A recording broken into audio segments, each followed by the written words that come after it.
மிதுன ராசி சுறுசுறுப்புக்கும் இருக்கிற இடத்துல எப்படி இருந்தாலும் நான் ராஜாவா வாழ்ந்துருவேன் அப்படின்னு தைரியத்துக்கும் தன்னம்பிக்கைக்கும் பேர் போயான ராசி மிதுன ராசி. வாழ்க்கையில பெரிய அளவுக்கு வெற்றி இல்லாம சின்ன சின்ன வெற்றியிலே வாழ்க்கையில ஜெயிச்சுட்டு வந்த ராசி மிதுன ராசி. இது காலபுருஷனுக்கு 3வது ராசி. காற்று மாதிரி இருப்பாங்க. எந்த ஒரு விஷயத்தையும் அப்படியே கப்புன்னு பிடிச்சிக்குவாங்க. பேர் சொல்லும் பிள்ளை மிதுன ராசின்னு சொல்லலாம். ஏன் மிதுனத்துக்கு மட்டும் இவ்வளோ பேர் சொல்கிறோம்? நம்ம காலபுருஷனுக்கு 3வது ராசியாக பிறந்திருக்கனால எல்லா வழியிலையுமே வாழ்க்கையில் ஜெயிக்கிறதுக்கு பிறந்தவங்க. 3ஆம் இடம்ங்கிறது என்னங்க? ஜெயிக்கிறது தான். இப்போ 3ஆம் இடத்துக்கு காலபுருஷனுக்கு 3ஆம் அதிபதியாக பிறக்கிற நீங்கள் ஜெயிக்க பிறந்தவங்க வாழ்க்கையில். ஆனால் இன்றைக்கி ஒரு சூழ்நிலைகள் இன்றைக்கி கஷ்டப்படக்கூடிய காலங்களாக இருக்குது. அடுத்தவங்களுக்கு கொடுத்து வாழணும்னு நினைக்கிற நீங்கள் இன்றைக்கி உங்களுக்கு யாருக்கும் கொடுத்து உதவி பண்ணுறதுக்கு உங்களுக்கு யாரும் இல்லை இன்னைக்கு. அதுதான் நிதர்சனமான உண்மை. அடி மேலே அடி வாங்கிட்டு இருக்கீங்க மிதுன ராசி பொறுத்தவரை. இன்னைக்கு தொழில் நல்லா நடக்குதா? வேலை நல்லா நடக்குமா? பொருளாதாரம் உயருமா? இந்த மாதிரி நிறைய கேள்விகள் இருக்குது. கவலை இல்லை உனக்கு, நீ நல்லா தான் இருக்க அப்படின்னு வெளியே உங்களையே ஏளனமாக பேசுகிறாங்க. அது எல்லாமே காதில் வாங்கிக்கிறீங்க. வெளியே உங்களை ரொம்பவே கெட்டதாக பேசுகிறாங்க. மிதுனத்தை பொறுத்த வரையும் பார்த்திங்கன்னா இன்றைக்கி ராசிக்கு 2ஆம் இடத்துல குரு வாக்குஸ்தானத்தில் பேசும்போது ரொம்பவே நல்லா பேசுகிறாங்க. ஆனால் என்னை பின்னாடி போய் ஏதாவது ஒன்று சொல்லி வச்சிடுறாங்க. யதார்த்தமாக நீங்கள் பேசுவீங்க, அதை பெரிய அளவுக்கு பேசப்படுற அளவுக்கு மற்றவங்க அதை பெருசாக்கிடுவாங்க. மனசுக்குள்ளே ஒன்று வச்சு வெளியே ஒன்று பேச தெரியுதில்ல. யதார்த்தமாக ஒரு வார்த்தையும் சொல்கிறீங்க. அது இன்றைக்கி உங்களுக்கே பெரிய பிரச்சனைகளை ஆக்கியிருக்கு. உழைப்பு அப்படிங்கிறது ரொம்ப அதிகம். அது மற்றவங்க யாருமே ஒத்துக்கிறது இல்லைங்க. இந்த ராசியை பொறுத்தவரை நீங்கள் உழைச்சி தாங்க இப்படி முன்னுக்கு வந்தீங்கன்னு யாருமே உங்களை ஒத்துக்க மாட்டாங்க. நீ அவன் ஏதோ பண்ணனா, அந்த பிஸ்னஸ் பண்ணனா அதெல்லாம் வந்துட்டாங்க அப்படிங்கிற வார்த்தைகள் தான் இன்றைக்கி மிதுன ராசியை பொறுத்தவரை அதிகமாக பேசப்படுறது. கலகலன்னு இருக்காங்க பார்த்தீங்களா? அதனாலேயே இவங்களை பார்த்து மற்றவங்களுக்கு பொறாமை. எந்த ஒரு விஷயத்துலையும் இவனால் உடைக்க முடியலையே, அடக்க முடியலையே, இவன் எதிரையாவது மாட்டுவான்னு பார்த்துட்ருக்கிற, எதுலேயும் மாட்ட மாட்டேங்கிறாங்களே அப்படிங்கிற மாதிரியான வார்த்தைகள் தான் அடுத்தவங்க உங்களை எதிர்பார்த்துட்ருக்காங்க. இதிலெல்லாம் மாற்றுவீங்க, இதிலெல்லாம் சிக்குவீங்க அப்படின்னு. ஆனால் அதெல்லாமே எட்டி தொட முடியாத உயரத்தில் தான் இன்றைக்கி புதன் உங்களை வச்சுருக்காரு. டாப்பான ராசின்னு சொல்லலாம். ப்ரெஸ்டீஜ் அதிகமாக பார்க்கக்கூடிய ராசி, கௌரவம் அதிகமாக பார்க்கக்கூடிய ராசி. இது கரெக்டு, இது தப்பு அப்படின்னு எல்லார்கிட்டையும் சமமாக பேசக்கூடிய ராசி. நிறைய விஷயங்கள் யோசிக்கக்கூடிய ராசி. ஒரு விஷயத்த டக்குன்னு பண்ணிட மாட்டாங்க மிதுனம். யோசித்து அலசி ஆராய்ஞ்சு அப்படிங்கிற மாதிரி தான் நிறைய முடிவு எடுப்பாங்க. ஆனால் இன்றைக்கி யோசிக்காமல் எடுத்த பல முடிவுகள் வாழ்க்கையில் இவங்களை பெரிய அளவுக்கு சறுக்கல்களை கொண்டு போய் விட்டுருச்சு. நிறைய விஷயங்கள்ங்க ஸ்டெப் பை ஸ்டெப்பாக போகலாம் அப்படிங்கிற, முன்னுக்கு போகலாம் அப்படிங்கிற பழக்க வழக்கங்கள்லாம் மாறி இன்றைக்கி ஏனோ தானோன்னு ஒரு விஷயங்களும் மாறிக்குது. இதுக்கு எல்லாத்துக்குமே காரணம் என்ன? கேது பகவான்.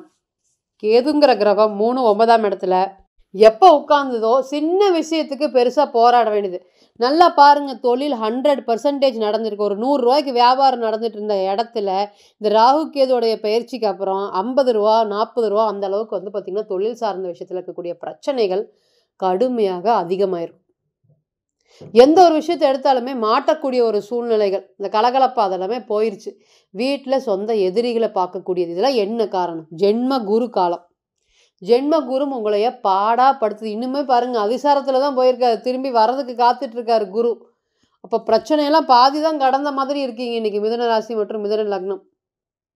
என்ன சொல்லுங்கள், மற்றவங்க காம்ப்ரமைஸாக ஆகவே மாட்டாங்க.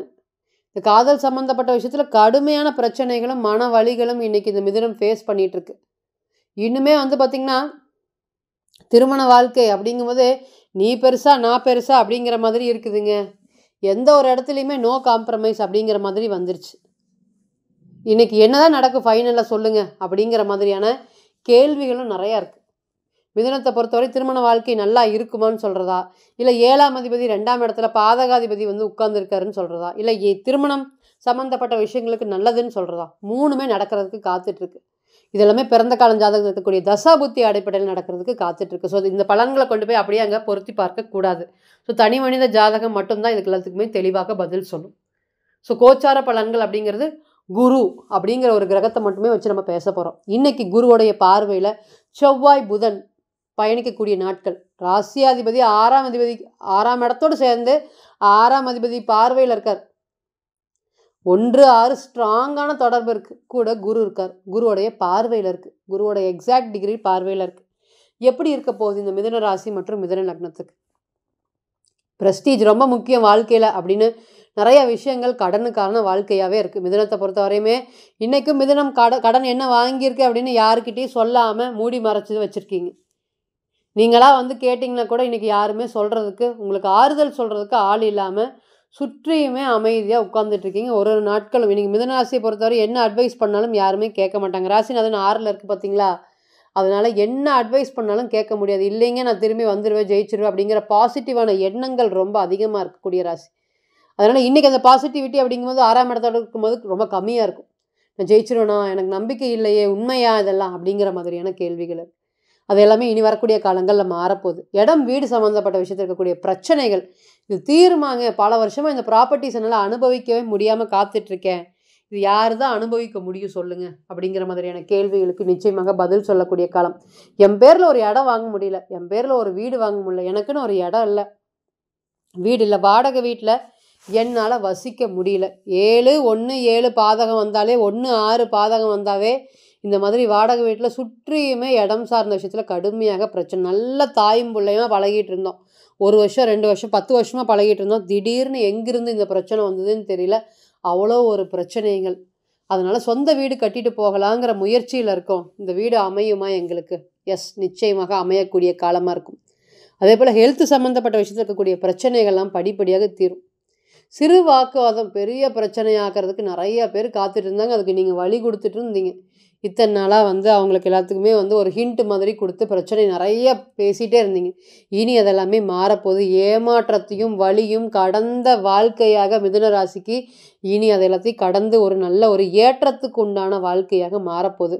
மன நிறைவு, நல்ல வேலை கிடைக்க போகுதுங்க, தரமான வேலை. நான் நல்ல திறமைசாலி, என்னோடய திறமைக்கு சொல்லவே தேவையில்லை. மிதுன ராசியை பொறுத்தவரை டீ குடிச்சிட்டு வேலை செய்கிறது, ஒரே இடத்துல பல வருஷமாக வேலை செய்கிறது, வெளியே என்ன சம்பளம் வாங்குறாங்க ஏது வாங்குறாங்கன்னு தெரியாமையே ஒரே இடத்துல அமைதியாக பரவாயில்ல ஓனர் இருந்தாலும் இல்லாட்டி இவர் தான் ஓனர் அப்படின்னு சொல்கிற அளவுக்கு தான் மிதுனம் வந்து பார்த்திங்கன்னா புகழ் எடுக்கும். இனியுமே வந்து அது எல்லாமே மாறப்போகுது. தொழில் சார்ந்த விஷயத்தில் இருக்கக்கூடிய பிரச்சனைகள், தொழிலுக்கான வேலை, வேலைக்காக தொழில், நிறைய ஆட்களை சேர்த்து அது மூலியமாக அவங்களுக்கு சம்பளம் கொடுக்க முடியாமல் சிரமப்படுறேன், தடுமாறுறேன், வாழ்க்கையில் பெரிய அளவுக்கு ஜெயிக்க முடியல அப்படின்னு வருத்தப்பட்டுட்டு இருந்த உங்களுக்கு இனி இதெல்லாமே மாறப்போகுது. தொழில் சார்ந்த ஒரு ஏற்றங்கள் வர்றதுக்கு காத்துட்ருக்கு.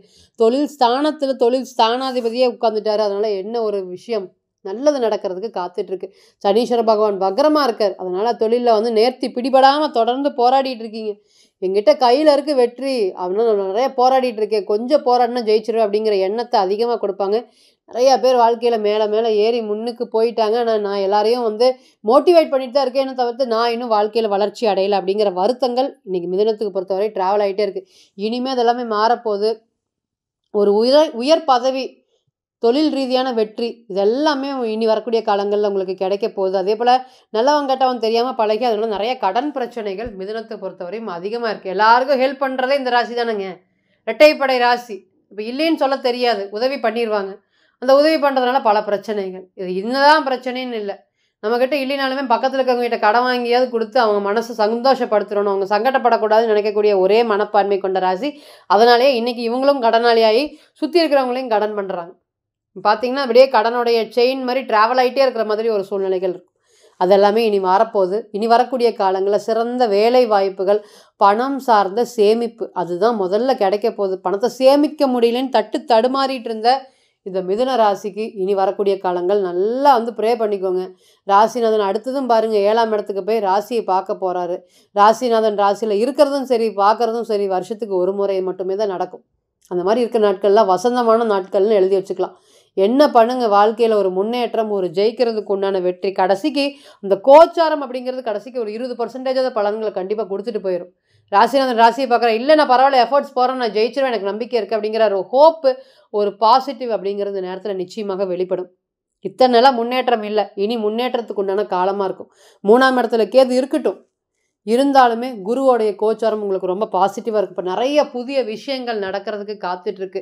வெளியில் போய் பயணிக்கிறதுக்கும் ரொம்ப ஒரு சூழ்நிலைகள் சூப்பராக உங்களுக்கு அடுத்த கட்டத்தை நோக்கி ஒரு நகர்வாக இந்த பெயர்ச்சி பலன்கள், இந்த குருவோடைய பார்வையில் செவ்வாய் மற்றும் புயல் பயணிக்கக்கூடிய நாட்கள் நிச்சயமாக இருக்கும். அப்படிங்கிறதுல எந்த ஒரு மாற்று கருத்துமே இல்லை. இப்போ நீங்கள் கேட்டு இருந்துட்டு இருந்த அனைத்துமே கோச்சார பலன்கள் தான். ஸோ பிறந்த கால ஜாதகத்தை நம்ம எடுத்து தசாபுத்தி நடப்பு அந்தரம் கணிக்கும் போது மட்டும்தான் அது 100% பிரதிபலிக்கும். தனிப்பட்ட ஜாதகம் அப்படிங்கிறது 100%, கோச்சாரம் அப்படிங்கிறது 20 to 30% மட்டுமே பொருந்தும். ஸோ தனிப்பட்ட ஜாதகத்தை நீங்கள் ஆலோசனை பண்ண விருப்பப்பட்டீங்கன்னா கீழே இருக்கக்கூடிய நம்பருக்கு கான்டாக்ட் பண்ணுங்கள். நான் வணங்கக்கூடிய நரசிம்மர் உங்கள் எல்லோருக்குமே நல்ல வளமான வாழ்க்கையை ஏற்படுத்தி தர நான் நிச்சயமாக பிரார்த்தனை பண்ணிக்கிறேன். மீண்டும் ஒரு பதிவில் உங்களெல்லாம் சந்திக்கும் வரை உங்களிடமிருந்து விடைபெறுவது உங்கள் அஸ்ட்ரோ புவனேஸ்வரி. நன்றி, வணக்கம்.